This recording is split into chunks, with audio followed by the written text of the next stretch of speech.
You've escaped with the list. The Baroness has escaped, but it's only a matter of time before she's brought to justice. Volkov and Baron Dumas are dead. Meanwhile, Armstrong has vanished, but it seems unlikely that you have anything to fear from him. All that is left is to report the good news to command.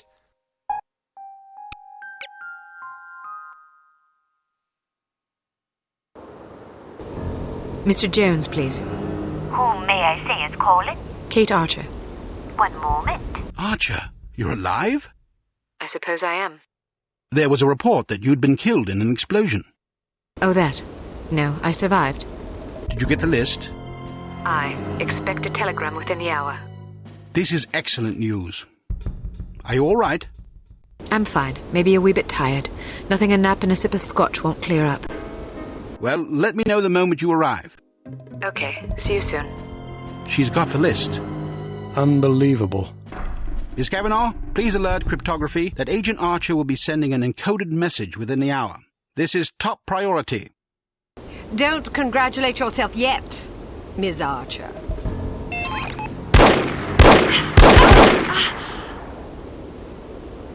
You've won nothing. Yes, well, you've lost everything. Again. Not true, Agent Archer. I still have the satisfaction of knowing that you have failed. But I haven't. We have Dr. Schenker, we have the antidote, and most importantly, we have the names of your intended victims. You still have to deliver the list. Which I shall, just as I shall deliver you to prison where you can accustom yourself to a slightly less opulent lifestyle. Ah, what a sweet fantasy. But it's not meant to be, I'm afraid. Know this, little girl. Harm does not die with me. I think you'll survive your wounds. It's not my wounds you should be worried about. Pardon me. I've got to get everybody off the streets.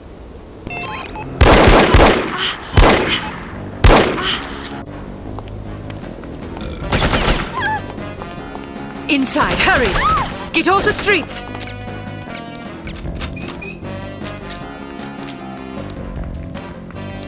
Get inside, now!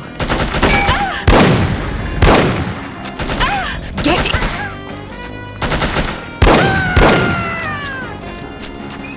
Get off the streets!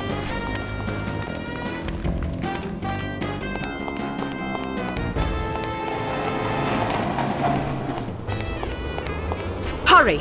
Get inside! Get off the streets!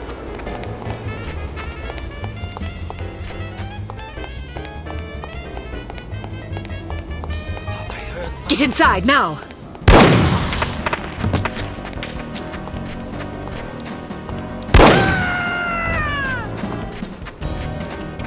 Get inside!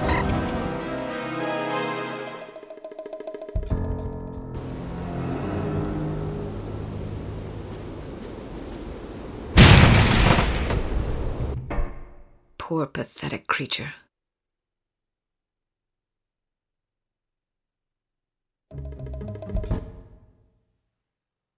Ah, Miss Archer. I trust you're recuperating suitably? Quite so, Mr. Jones. Thank you for the champagne. It's a tradition I began back in the war, to reward my boys for a mission well done. It pays to have friends in the supply department. So, does that mean I'm one of the boys? I suppose it does. Figuratively speaking, of course. Of course. Miss Archer, I realize I have been somewhat abrasive during this ordeal. You've been a belligerent oaf. I hope you can understand that I take our collective purpose very seriously. Although I was highly skeptical of a woman's ability to handle this mission, I am overjoyed to have been proved wrong. You have gone above and beyond the call of duty in this matter, for which we are all indebted to you. I wish we could offer you a proper vacation, but until Unity is full strength again, I'm afraid we can't afford to let you rest. Thank you, sir, but I've waited a long time for a chance like this. I wouldn't dream of going on vacation now. That's the spirit. Well, I'm going to go home and see if my wife remembers me. See you both tomorrow. I'd best be going too. I haven't bathed in 3 days. I imagine I'm a bit ripe. Is this how it ends, then? How what ends? Saving the world. That's what we did, right? Yes, that is what we did. Is it always like this? Weary farewells and shuffling off home for a hot bath and a good night's sleep? A good night's sleep if you're lucky. Yes, Agent Archer, it is always like this. Saving the world is our job, you see. If we do it properly, nobody even knows the world is in jeopardy to begin with. Not a lot of fanfare, I suppose. Just the satisfaction of a job well done. An important job. I like to think so. Good night, Agent Archer. Good night, Mr. Smith. Good night.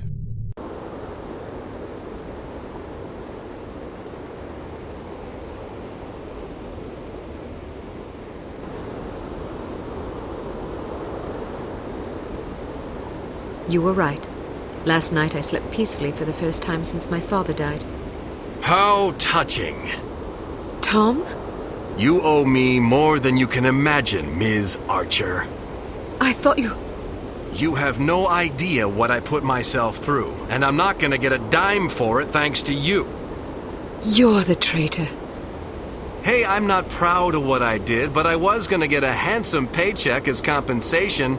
A very handsome paycheck. Unfortunately, you had to go and blow up my benefactor. Money? You betrayed the entire free world for money? Ah, spare me the self-righteousness. Everybody has a price. Even you. You don't know anything about me. Maybe not, but I've been in this business long enough to see what people are capable of. Anybody can talk about honor and patriotism, but those are just pretty words. When the money's on the table, the right amount of money, you'd be surprised how quickly you can change your tune. Do you honestly believe that? Of course I do. You know what a spy is? It's just some ordinary Joe who's willing to risk his life to sell out his country for a few measly bucks. We rely on these people. That's where most of our information comes from. The difference between them and us, other than our training as operatives, of course, is a price tag. Mine just happened to be about 100 times as much money. And now I get nothing thanks to you. You're forgetting something, Tom. Those spies we recruit aren't patriots, they're cowards. We seek out selfish, hateful little people who place themselves above everyone else. We choose them because they're weak and greedy and arrogant, like you. Touché. Don't you understand what you did? People died because of you. Bruno died because of you. Hey, Volkov killed him, not me. All I did was supply some information. I'm not responsible for how that information was used. We'll see what the court thinks about that. I didn't come here to surrender. Pity for you.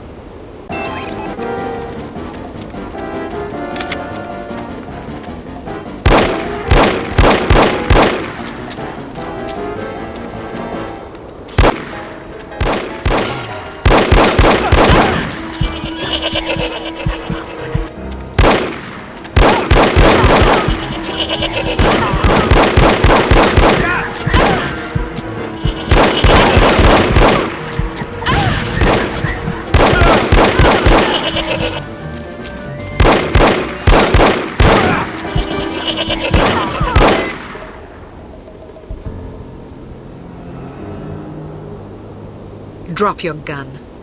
Or what? Are you gonna shoot me in cold blood? If I have to. That's mighty tough talk for a little girl.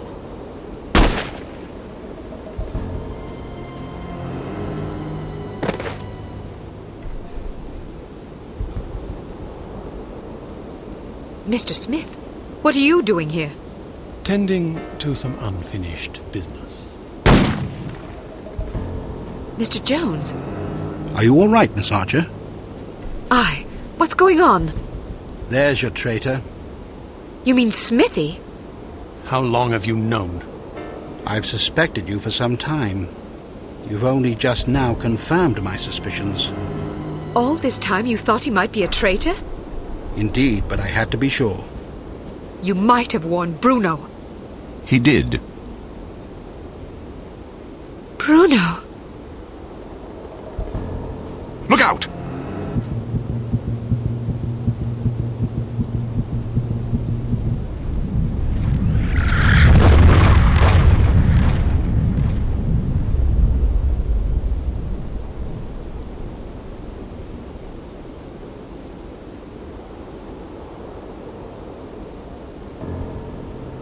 Everyone okay?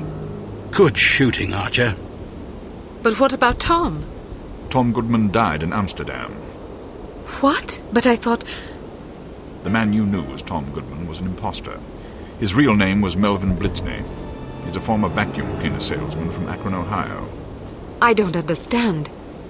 It's quite simple. 7 years ago, Mr. Jones took Smithy off the active list due to his increasingly inadequate performance in the field. Mandatory retirement came as a great blow. Smithy, like many operatives, thought of himself as a man of action. He viewed his reassignment into the role of an administrator as an insult to his virility. He kept his dissatisfaction to himself, secretly plotting to discredit Jones and, in the process, line his own pockets. To this end, he recruited Melvin Blitzney, who underwent plastic surgery, extensive training, and months of voice lessons in order to become Tom Goodman, for whom Smithy, meanwhile, laid a deadly trap in Amsterdam. How did Smithy hook up with a vacuum cleaner salesman from Ohio? Apparently, they met in a bar in Florida on one of Smithy's last assignments. Anyhow, with Goodman out of the way and no one any the wiser, Smithy launched the next phase of his scheme, which was to nurture a relationship with an up-and-coming terrorist organization. He chose harm. His plan was to create an international incident of staggering proportions and simultaneously cripple Unity so that we would have no choice but to capitulate. Such an unmitigated failure would force Mr. Jones to step down, giving Smithy control of Unity and also a handsome payoff in a secret bank account in Zurich. But what about Morocco? It was a trap meant to snare us both. Mr. Jones and I agreed that it would serve as a perfect opportunity for me to disappear for a while. You might have warned me, you know. We couldn't risk tipping our hand. You mean you didn't think I could keep a secret? Keeping a secret wasn't enough.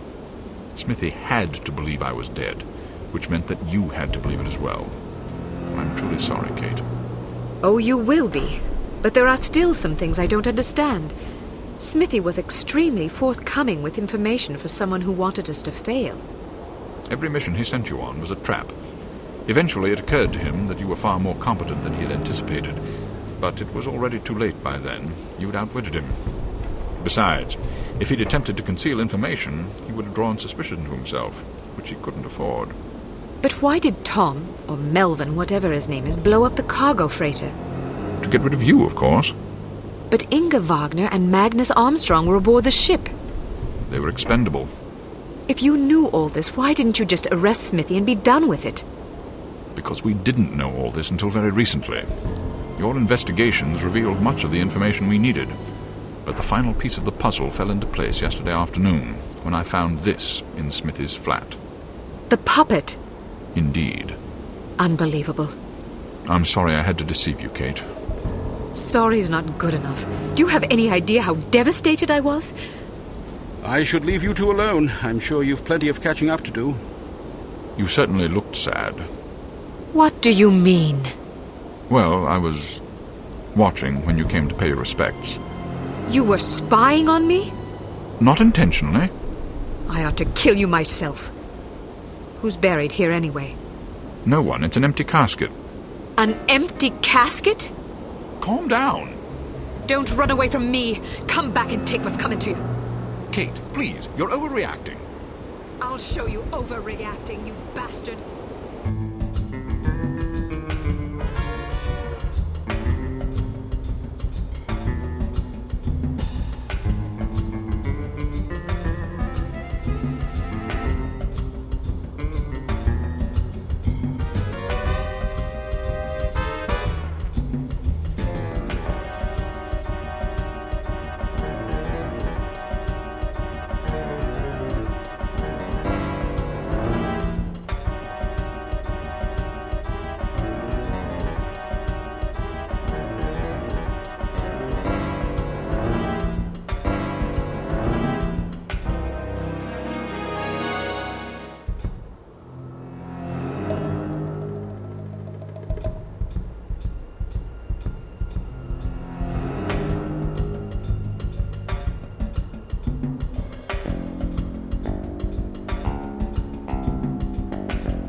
I'm afraid I have bad news.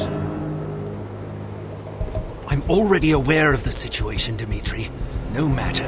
We'll just have to do better next time, won't we?